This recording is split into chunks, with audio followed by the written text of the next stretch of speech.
Nasa tabi ko lang kasi siya.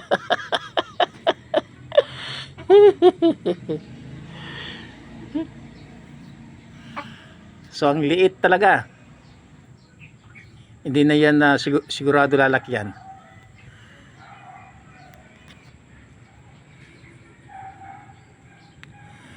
Sa mga may alagang native dyan, pwede ninyong itry na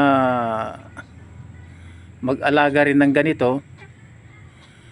Although nakasanayan yung native na alagaan, pwede rin mag-discover ng sariling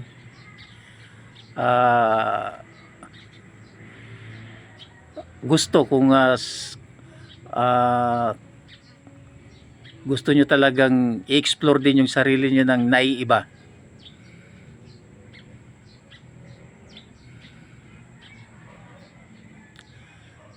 Yan.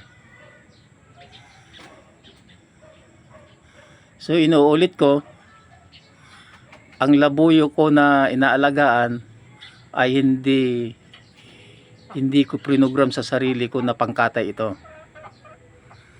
kundi paparamihin ko para ma-preserve din yung kwan nila, yung lahi nila. So ayan, bumaba na siya. Yan siya kaganda. Lalaro sila.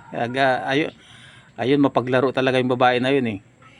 Palibhasa siya ang hari dito sa kasalukuyan, yung babae. Talo pa yung lalaki na yan.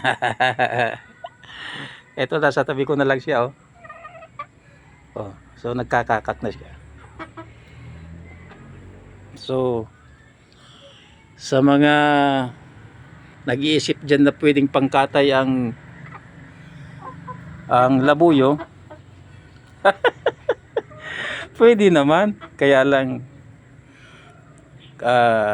wag, advice ko, wag, alagaan lang sila at paramihin.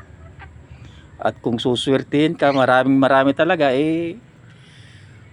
pwede naman siguro magpakawala sa ibang lugar ng mga anak nila paminsan-minsan, para namang may ambag tayo sa kapaligiran. Yan.